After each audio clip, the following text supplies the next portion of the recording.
Continuamos con nuestro estudio de Apocalipsis. Hoy tenemos el capítulo 12, primera parte.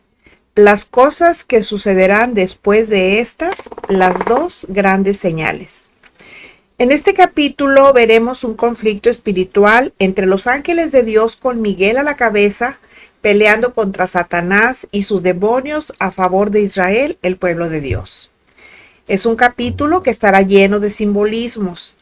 Esta es la primera de varias visiones que forman un intervalo entre las 7 trompetas y las 7 copas que revelan más detalles de la lucha entre el bien y el mal en el cielo y sus efectos sobre el pueblo de Dios en la tierra. Estas señales o símbolos nos ayudarán a entender realidades espirituales. Veremos acerca del furor del diablo que al verse arrojado a la tierra, se vengará en los no creyentes y buscará destruir al pueblo de Dios.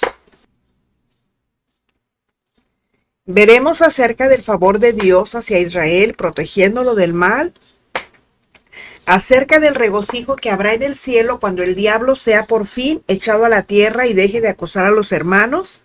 Veremos cómo empieza el capítulo acerca de una mujer revestida del sol. Este capítulo está impregnado de un gran simbolismo a fin de que podamos entender cosas que ya ocurrieron y cosas que están por ocurrir.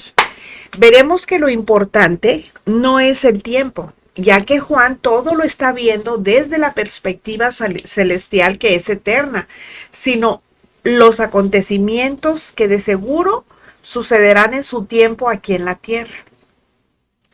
A fin de entender este capítulo, debemos recordar que las escenas terrenales que nos enseña son desde el punto de vista celestial. En el capítulo 4, Juan fue llevado al cielo y le fueron mostradas todas las cosas que se mencionan entre los capítulos 4 al 19. Cuando se contemplan los acontecimientos terrenales desde la panorámica celestial, el tiempo nunca es un factor y no se trata de una cuestión de secuencia o de cronología, sino más bien de acontecimientos. En este capítulo observamos el conjunto de acontecimientos que estaban muy distanciados por el tiempo. Desde el punto de vista celestial, se nos muestra lo que sucede, pero no cuándo sucede. Recordar esto nos ayudará a entender los acontecimientos. Y por último, lo más significativo de todo, veremos cómo después de tanto tiempo, Dios de nuevo vuelve a ocuparse de su pueblo, Israel. Bueno, en el capítulo 11, en los versículos 15 al 19, allí vemos la manifestación del poder de Dios actuando desde el templo del cielo. Cuando eso ocurre, inmediatamente hay repercusiones en el mismo cielo y en la tierra. De repente, en el contexto de la manifestación del poder de Dios, Juan ve una gran señal. Esa gran señal no la ve en la tierra, la ve en el cielo abierto, mostrando que algo específico y real está por ocurrir en la tierra y aparece para decir a las gentes que esperen lo que va a ocurrir. Vamos a ver lo referente a la mujer revestida del sol. Eso lo vemos en los versículos del 1 al 2 de Apocalipsis 12. Dice así: apareció en el cielo una gran señal, una mujer revestida del sol con la luna debajo de sus pies y sobre su cabeza una corona de 12 estrellas. Aquí estamos en el contexto del toque de la séptima trompeta, cuando se anuncia la inminente consumación del misterio de Dios de Apocalipsis 17, que dice: sino que en los días de la voz del séptimo ángel, cuando él comience a tocar la trompeta, el misterio de Dios se consumará, como él lo anunció a sus siervos los profetas. Esto es, cuando el reino de este mundo empieza a pasar a las manos de Dios y de su Mesías, del que nos habla Apocalipsis 11:15, cuando dice: el séptimo ángel tocó la trompeta y hubo grandes voces en el cielo que decían: los reinos del mundo han venido a ser de nuestro Señor y de su Cristo, y él reinará por los siglos de los siglos. Ahora veremos acerca de la gran señal. Lo que Juan ve es una mujer cubierta totalmente por el sol, y Jesucristo es el sol de justicia. Malaquías 4:2. Mas a vosotros, los que teméis mi nombre, nacerá el sol de justicia, y en sus alas traerá salvación, y saldréis y saltaréis como becerros de la manada. Aquí le está hablando a Israel. Por lo tanto, esa mujer ha sido justificada por Jesucristo. Tiene también la luna que solo se ve durante la noche. Esto significa que la luna representa las tinieblas y la mujer que ve Juan tiene la luna bajo sus pies. Se refiere a que tiene poder sobre lo que representa, ya que las tinieblas son a Satanás lo que la luz es a Dios, o lo que el sol es a Dios. Génesis 37, 9 al 10. Soñó aún otro sueño y lo contó a sus hermanos diciendo: He aquí que he soñado otro sueño, y he aquí que el sol y la luna y 11 estrellas se inclinaban a mí. Y lo contó a su padre y a sus hermanos, y su padre le reprendió y le dijo: ¿Qué sueño es este que soñaste? ¿Acaso vendremos yo y tu madre y tus hermanos a postrarnos en tierra ante ti? De acuerdo con el sueño de José, el sol representa a Cristo. Las 12 estrellas representan a Israel en las 12 tribus. La conclusión es que el hecho de que la mujer esté bañada por el sol significa que ha sido salva y por tanto revestida de la justicia del único que salva y justifica. ¿Quién es? Jesucristo, quien la cubre. La luna bajo sus pies representa el mal, representa los engaños, las falsas religiones, la brujería y las obras de Satanás y de los hombres impíos que atentan contra el sol, que es Jesucristo, y contra el Israel de Dios. Y si ustedes recuerdan, el Islam está representado por una luna, y aquí la luna está bajo los pies de Israel. La Biblia enseña que la mayor parte de las naciones con quienes Israel tuvo contacto eran adoradoras de la luna. En los templos paganos, la luna frecuentemente era representada en la fase de cuarto creciente. Pero cuando Israel, la verdadera hija de Sión, representado en la mujer, esté revestida por el sol de justicia que es Cristo, tendrá el poder de pisar la luna, para pisar el mal. Este Israel, representado por la mujer vestida del sol, es el Israel que se salva en la gran tribulación. Aquí ya no está la iglesia. Recuerden que la iglesia, esa ya está en el cielo. Apocalipsis 11:1. Entonces me fue dada una caña semejante a una vara de medir, y se me dijo: levántate y mide el templo de Dios y el altar y a los que adoran en él. Medir significa prueba. Y luego dice: prueba a los que adoran en el altar. Ese es el Israel que será probado durante los 3 años y medio que dure la gran tribulación, y que faltó de medir en el capítulo 11, donde solo se midió el templo y el altar. Apocalipsis 12:2. Y estando encinta, clamaba con dolores de parto en la angustia del alumbramiento. En esa visión Juan veía a la mujer, que por cierto era una señal, no era algo literal, que estaba dando a luz con intensos dolores. Lo primero que pensamos cuando leemos este pasaje es que se refiere al nacimiento de Jesús en Belén en su primera venida, pero no es así. Y no lo es porque en el contexto del capítulo 12, ese hijo varón nos es presentado como rey que regirá las naciones con vara de hierro. Apocalipsis 12:5 dice: y ella dio a luz un hijo varón, dice, que regirá con vara de hierro a todas las naciones, y su hijo fue arrebatado para Dios y para su trono. Pero Isaías 53 enseña que aunque Jesús era rey, no vino a este mundo como rey, sino como siervo sufriente. Por eso aquí no se le debe de ver como rey. El sentido de este versículo 2 es darnos a entender que Jesús fue entronizado como rey a causa de Israel y para el mundo entero. Y eso sucedió cuando venció en la cruz con su muerte y resurrección. Ya mencioné que Apocalipsis 11 del 15 al 19 es el contexto correcto para entender que este pasaje se refiere al resultado del toque de la séptima trompeta cuando se cumple lo decretado en el Salmo 2, 4 y 5. ¿Qué dice? Dice, el que mora en los cielos se reirá. El Señor se burlará de ellos. Luego hablará a ellos en su furor y los turbará con su ira. Esa ira de Dios del versículo 4 se muestra en Apocalipsis 11:19 cuando dice, hubo relámpagos, voces, truenos, un terremoto y grande granizo. Ese es el resultado inmediato después que se proclama juicio sobre las naciones y pueblos rebeldes, recordándonos el pacto eterno que Dios hizo con Israel. Por eso la mención del arca de la alianza o arca del pacto en los cielos cuando se abre el templo de Dios.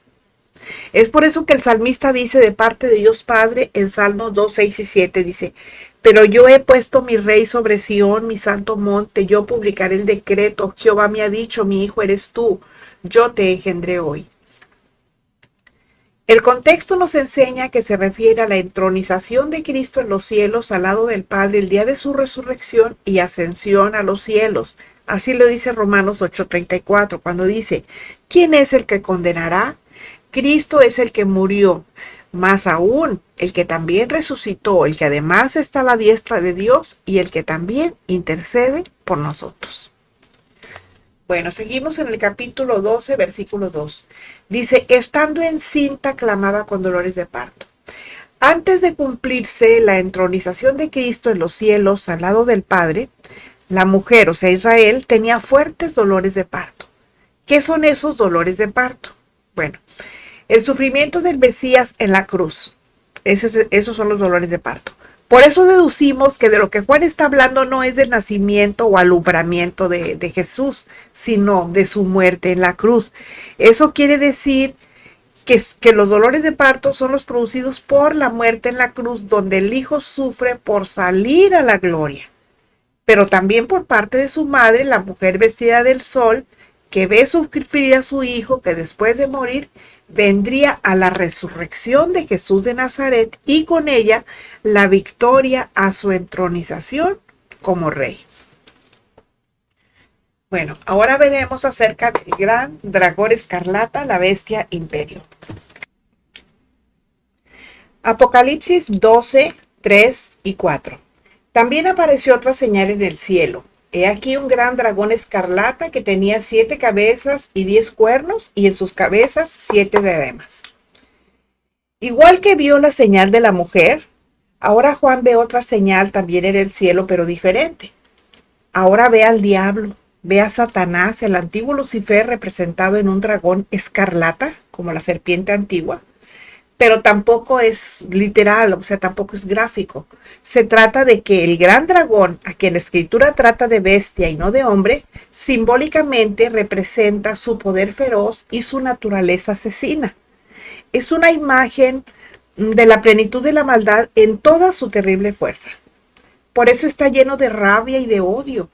El color es parecido al de Apocalipsis 6:4, que nos habla del color bermejo del caballo, cuyo jinete dice que tiene poder para quitar la paz sobre la tierra y que se matasen unos a otros. Esa es la misma esencia de Satanás, destrucción. El color escarlata simboliza el color de la sangre que Satanás ha derramado como el asesino que es desde el principio, como lo dice Juan 8:44 en su parte B, cuando dice, él ha sido homicida desde el principio.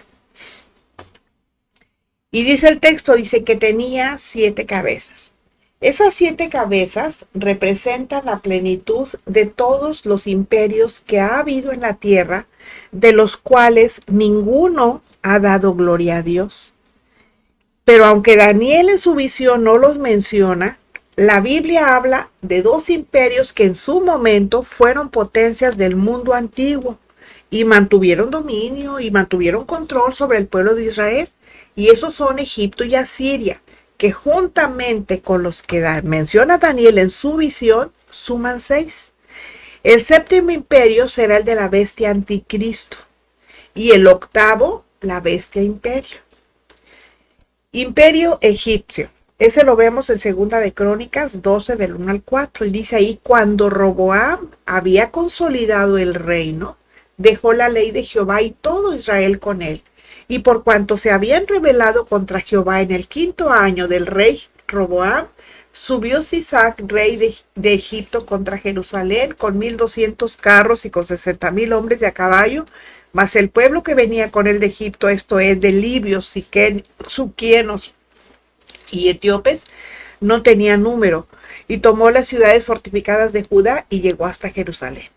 Egipto llegó a ser la mayor potencia política y militar de su época. Y la Biblia relata que poco antes de la destrucción de Israel y Judá, el poderoso libio egipcio Sisac invadió Judá, el reino del sur. Esta invasión habría producido una mayor devastación si no hubiese sido por la inestabilidad en Egipto que impidió a Sisac sacar el máximo provecho de su conquista. Isaías 20 del 3 al 4 dice, y dijo Jehová, de la manera que anduvo mi siervo Isaías, desnudo y descalzo 3 años por señal y pronóstico sobre Egipto y sobre Etiopía, así llevará el rey de Asiria a los cautivos de Egipto y los deportados de Etiopía, jóvenes y ancianos, desnudos y descalzos y descubiertas las nalgas para vergüenza de Egipto. No mucho después, Egipto fue conquistado por los asirios y luego por los babilonios. Dios estaba cumpliendo lo que dijo a través del profeta Ezequiel 29:12 cuando dijo, esparciré Egipto entre las naciones y los dispersaré por las tierras. Así fue como el reino de Egipto permaneció deshabitado y disperso durante 40 años. Después de todo ese tiempo en que estuvo bajo el poder de Babilonia, Dios cumplió otra de sus promesas hecha o de sus profecías hecha en Ezequiel 29:13, cuando dijo, volveré a traer los cautivos de Egipto y los llevaré. Luego de este periodo de castigo, Egipto se convertiría en un reino despreciable. Ezequiel 29:14 y 15 dice, y volveré a traer los cautivos de Egipto y los llevaré a la tierra de Patros, a la tierra de su origen, y allí serán un reino despreciable. En comparación con los otros reinos será humilde, nunca más se alzará sobre las naciones, porque yo los disminuiré para que no vuelvan a tener dominio sobre las naciones. ¿Y qué ha pasado? Que la situación de Egipto desde entonces es que ha sido ocupado por fuerzas extranjeras durante la mayor parte de su historia y jamás ha vuelto a ser lo que fue. Después del imperio egipcio tenemos al imperio asirio. Segundo de Reyes 17 del 1 al 6, ahí nos relata acerca de ese imperio. Oseas conspiró contra Peca, el rey de Israel, y después de ese asesinato, Oseas tomó el trono y empezó su propia y breve dinastía. Él pensó que tenía una oportunidad cuando un nuevo rey llegó al trono asirio, pero cuando Salmansasar descubrió que Oseas conspiraba para no pagar, el rey de Asiria hizo prisionero al reino de Israel del norte, que fue conquistado por los asirios. Sin embargo, Dios, en su fidelidad, no iba a permitir que su pueblo fuera prisionero para siempre, y fue así que los liberó, y de la misma manera que librará a todos aquellos que han sido salvos por creer en su Hijo Jesucristo. Egipto y Asiria son los dos imperios que, aunque no fueron tan poderosos como los que menciona Daniel, sí fueron muy importantes en la historia del pueblo de Israel. Bueno, Daniel 7 del 1 al 3 dice, en el primer año de Belsasar, rey de Babilonia, tuvo Daniel un sueño y visiones de su cabeza mientras estaba en su lecho. Luego escribió el sueño y relató lo principal del asunto. Daniel dijo, miraba yo en mi visión de noche, y he aquí que los 4 vientos del cielo combatían en el gran mar, y 4 bestias grandes, diferentes la una de la otra, subían del mar. Esta visión vino a Daniel después del reinado de Nabucodonosor y antes de que el imperio babilónico fuera conquistado por el imperio medo-persa.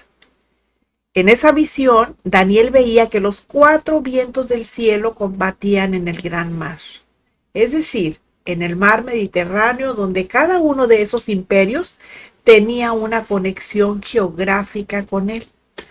Vio también que 4 bestias grandes diferentes, la una de la otra, subían del mar. Las 4 bestias representan 4 imperios. La palabra bestia, en lenguaje profético, significa imperio. Bueno, ¿cuál es el significado de mar? Dice Isaías 57:20, pero los impíos son como el mar en tempestad, que no puede estarse quieto y sus aguas arrojan cieno y lodo.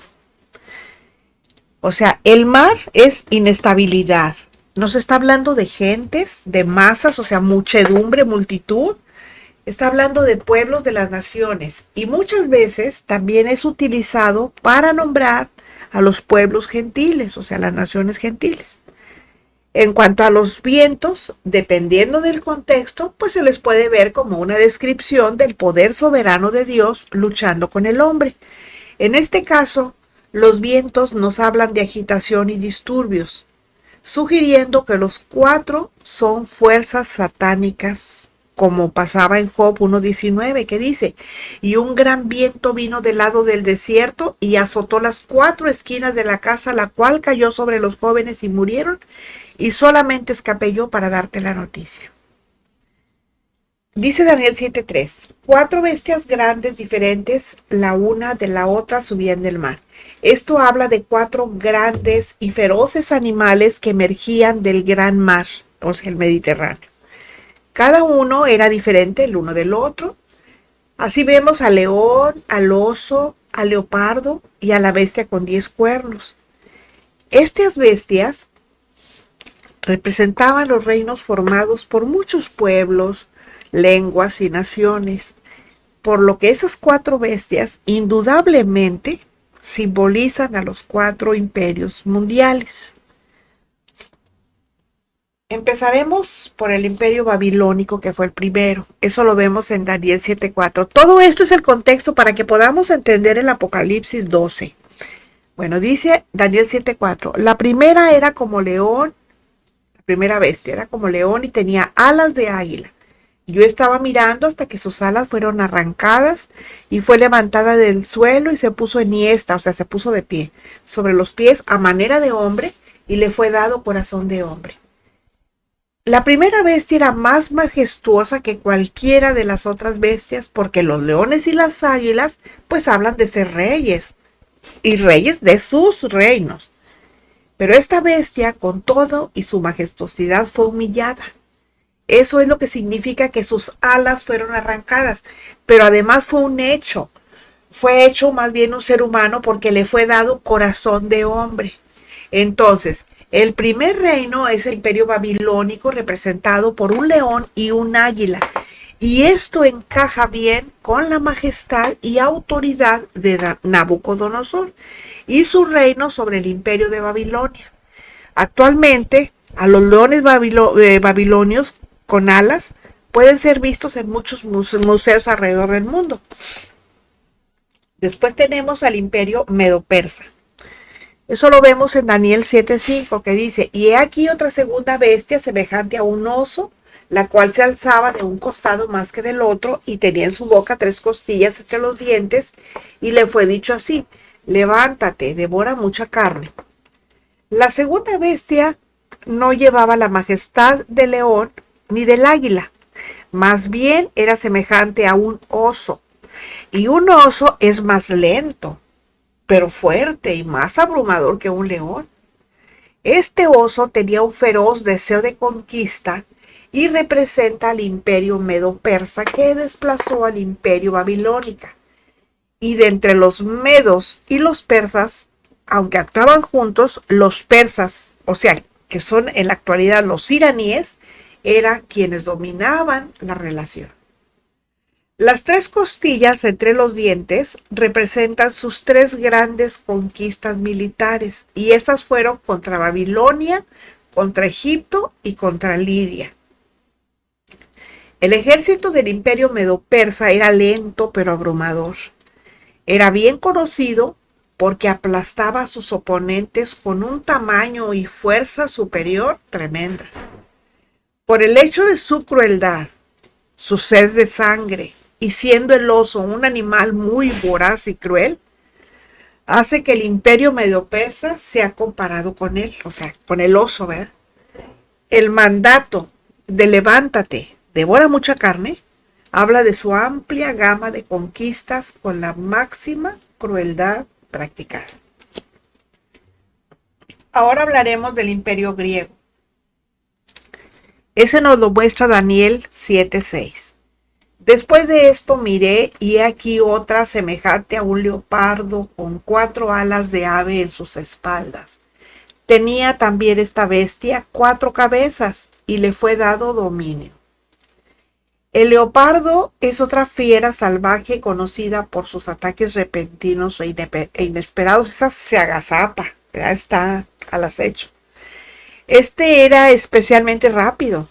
Tenía 4 alas y era muy inteligente. Tenía 4 cabezas, imagínense. Sin duda, cada animal es poderoso, pero domina a su presa de manera diferente. Por ejemplo, el león devora, el oso aplasta y el leopardo brinca sobre su presa. El leopardo representa el imperio griego. A los 28 años, Alejandro Magno o Alejandro el Grande, como ustedes le quieran llamar, conquistó rápidamente el mundo civilizado de su época. Nada en la historia del mundo antiguo tenía igual número de conquistas que Alejandro. Su imperio fue dividido en 4 partes, eso significa las 4 cabezas.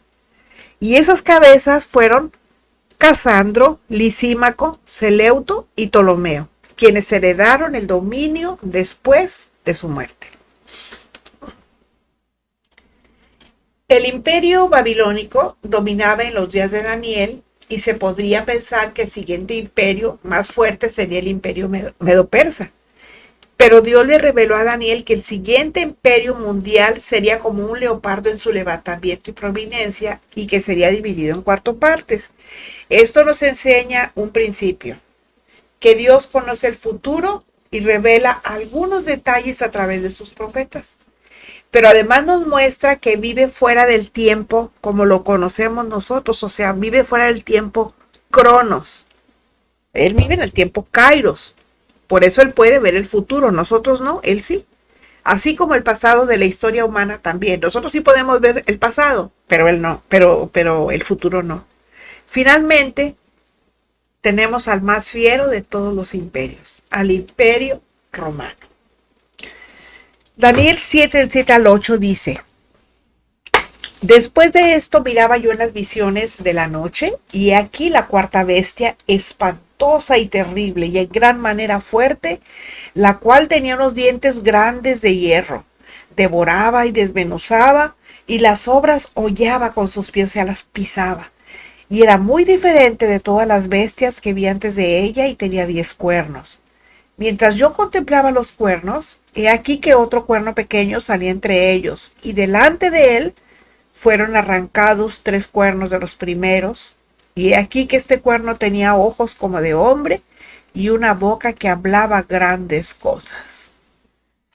A la 4ª bestia se le dedicó más atención que a las otras 3 bestias juntas. Esto es muy importante para nosotros, porque estamos viviendo en los tiempos de la 4ª bestia, cuando los 10 dedos y cuernos van a comenzar a hacerse evidentes. Dice, tenía unos grandes dientes de hierro. Este detalle la identifica con las piernas de hierro de la imagen de la visión de Daniel, que era la parte de la imagen que representaba al imperio romano. El talón de hierro de Roma estuvo sobre el cuello de este mundo por 1 milenio. El imperio romano dominaba el mundo y se convirtió en una gran prisión segura para sus enemigos. O sea, gran no me refiero por grandeza, sino por tamaño. Además, dice el texto, dice, y era muy diferente de todas las bestias que vi antes de ella, y tenía 10 cuernos. Esta 4ª bestia es completamente diferente a las otras. Quizás por eso se le dedicó una visión separada. porque la diferencia era que tenía 10 cuernos y en el mundo antiguo los cuernos representaban o expresaban el poder y ferocidad de un animal. Y esta cuarta bestia no se podía describir en su terrible poder para conquistar. La historia confirma que la cuarta bestia representa al Imperio Romano, el más grande, más fuerte, más unido y duradero de todos los anteriores, tanto que de alguna manera aún persiste. Imagínense ustedes. Dice Daniel, dice, he aquí que otro cuerno pequeño salía entre ellos, y delante de él fueron arrancados 3 cuernos de los primeros, y he aquí que este cuerno tenía ojos como de hombre y una boca que hablaba grandes cosas. De entre los 10 cuernos, 3 de ellos fueron reemplazados por un cuerno que era más grande por sus dominios. Estos 3 cuernos fueron arrancados delante del cuerno pequeño, quien es la bestia imperio. Y aquí hace una clara referencia al resurgimiento del Imperio Romano que se habrá de levantar en ese tiempo. Ese es el cuerno pequeño de entre los 10 de la bestia imperio. Cuando habla de ojos como de hombre, está hablando de inteligencia. Y en cuanto a que dice que hablaba grandes cosas, se refiere a su manera jactanciosa de hablar en contra de Dios y todo lo que tenga que ver con él. Daniel 2, 40 al 43 dice, y el cuarto reino será fuerte como hierro, y como el hierro desmenuza y rompe todas las cosas, desmenuzará y quebrantará todo. Y lo que viste de los pies y los dedos, en parte de barro cocido de alfarero y en parte de hierro, será un reino dividido. Mas habrá en él algo de la fuerza del hierro, así como viste hierro mezclado con barro cocido. Y por ser los dedos de los pies en parte de hierro y en parte de barro cocido, el reino será en parte fuerte y en parte frágil. Así como viste el hierro mezclado con barro, se mezclarán por medio de alianzas humanas, pero no se unirán el uno con el otro como el hierro no se mezcla con el barro. Hay una relación indiscutible entre los 10 cuernos y los 10 dedos de los pies de la imagen del sueño de Nabucodonosor que Daniel está interpretando. La mención de los dientes de hierro se refiere al reino del hierro, que sugieren las piernas y dedos de los pies de hierro de la imagen. Primera de Juan 5:19 en su parte B dice, el mundo entero está bajo el maligno. Las 7 cabezas de las 4 bestias significan la autoridad del diablo sobre los imperios de la tierra. Esa autoridad le fue cedida por el propio Adán al sucumbir ante Eva, que fue engañada por el diablo. Las diademas, o sea, sobre las cabezas, esas indican realeza. 10 cuernos. El cuerno es símbolo de poder y de fuerza. El número 10 indica perfección. Así que los 10 cuernos indican poder y fuerza perfectamente administrados para el mal. Esto nos recuerda la cuarta bestia que ve Daniel, que además de ser espantosa y terrible y en gran manera fuerte, tenía 10 cuernos. Sabemos que esa cuarta bestia representaba al Imperio Romano, que con sus ejércitos aplastaron toda oposición y extendieron el férreo dominio de los césares por todo el sur de Europa, oeste de Asia y norte de África. Así pues, el hecho de que Satanás, el gran dragón escarlata, tenga 10 cuernos, pues significa que llega a tener el poder terrenal completo sobre las naciones, especialmente por un tiempo, y lo hará a través de su enviado, la bestia anticristo, que veremos en el siguiente capítulo. En su cabeza, o sea, en el capítulo 13, y luego sigue diciendo el texto, en su cabeza tiene 7 diademas. Este dragón tiene un gran poder, tiene 7 cabezas y 10 cuernos, que reclama su autoridad, o sea, las 7 diademas. Las diademas representan sus reclamos presuntuosos de autoridad en contra del verdadero rey, con mayúsculas, porque él quiere ser considerado rey, ¿verdad? El anticristo. Bueno.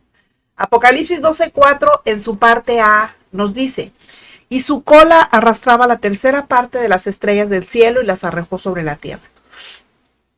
Como bestia que es, tiene cola, y con ella arrastró a la tercera parte de los antiguos ángeles de Dios para ser los demonios. Miren, Dios nunca hizo un ser malvado, pero hizo ángeles, hizo principados, hizo potestades en su dominio glorioso, donde muchos permanecieron firmes, pero otros no permanecieron en la verdad, se rebelaron en contra del gobierno del cielo y se convirtieron en enemigos de Dios y de su reino. Hacerlo por la cola no significa que los haya obligado, significa que los sedujo. El tiempo del verbo está en presente continuo. ¿Qué significa eso? Significa que sigue engañando y seduciendo. O sea, el diablo sigue tratando de ganarse gente. En cambio, el tiempo del verbo arrojar está en pasado. Y eso significa que los demonios están en la tierra y en la vida de los creyentes, tentándoles para que caigan en pecado. Sigue seduciendo, tentándolos para que caigan en pecado. Esa tercera parte de las huestes angelicales que se asociaron con Satanás de Apocalipsis 12:9, que vamos a ver adelantito, es el ejército que comprende el mundo de los espíritus demoníacos. Bueno, Apocalipsis 12:4 en su parte B dice, y el dragón se paró frente a la mujer que estaba para dar a luz. Muchas veces a lo largo de la historia, Satanás ha intentado impedir la obra de Dios. Miren, Mateo 2:16 al 18 dice que Herodes entonces, cuando se vio burlado por los magos, se enojó mucho y mandó matar a todos los niños menores de 2 años que había en Belén y en todos sus alrededores, conforme al tiempo que había inquirido de los magos. Aquí voy a hacer un paréntesis. Eso es lo que andan celebrando el 28 de diciembre la gente ignorante que no conoce a lo que se refiere. El Día de los Inocentes es precisamente a esto. Cuando querían matar al Señor Jesucristo y como no lo encontraban, no sabían quién era, mataron a todos los niños menores de 2 años. Bueno, cierro paréntesis. Entonces se cumplió lo que fue dicho por el profeta Jeremías cuando dijo, voz fue oída en Ramá, grande lamentación, lloro y gemido. Raquel que llora a sus hijos y no quiso ser consolada porque perecieron. Raquel, bueno, pues ya sabemos que era la esposa de Jacob, Isaac y Jacob ya sabemos que era Israel. Bueno, el intento de devorar a su hijo inició con Herodes, quien era un prototipo de la bestia anticristo, y lo hizo en su búsqueda de matar a Jesús. Y este es solo un ejemplo de los intentos del diablo por matar al Mesías desde que era un niño hasta la cruz del Calvario, donde pensó que no se le iba a escapar. Por lo tanto, no se refiere a que iba a suceder tan pronto naciera. A lo que se refiere es a un ataque de Satanás que vendría contra él y tendría lugar específicamente en un momento decisivo y crítico de su existencia sobre la tierra. Quiere decir que Satanás estaba muy pendiente de que Cristo muriera en la cruz para destruirlo en el infierno. No olvidemos que todo el pecado de la humanidad estaba sobre Cristo. Él no había pecado, pero todo el pecado de nosotros fue llevado por él. Y a causa de eso, sintió que el Padre lo había abandonado. Eso sucedió porque Dios es santo y no puede tolerar el pecado en su presencia. Obviamente el Señor Jesucristo nunca pecó y voluntariamente decidió tomar el pecado de todo el mundo sobre él. Pero les voy a decir aquí algo. Aquí es un sinécdoque porque no se trata de todo el mundo en sí, sino de todo el mundo, de todo aquel que le reciba como Señor y Salvador, nada más. Cuando Jesús se sintió abandonado por su Padre, el diablo creyó que la protección que Dios le dio cuando anduvo sobre la tierra había desaparecido cuando murió en la cruz. Pero vamos a ver qué dice Apocalipsis 12:4c. Dice, a fin de devorar a su hijo tan pronto como naciese. Cuando Jesús murió en la cruz, el diablo vio que ese era el momento para hundirlo eternamente en el infierno, porque creyó que cuando fue condenado a la cruz en nuestro lugar, tenía derecho legal de tomarlo y llevárselo al infierno. Pero ¿qué creen? Ezequiel 18:20 en su parte A dice, el alma que pecare esa morirá. El diablo se equivocó y no fue consciente de lo que enseña la palabra, porque como Jesús no había pecado, no podía morir eternamente. Nos escuchamos la próxima semana.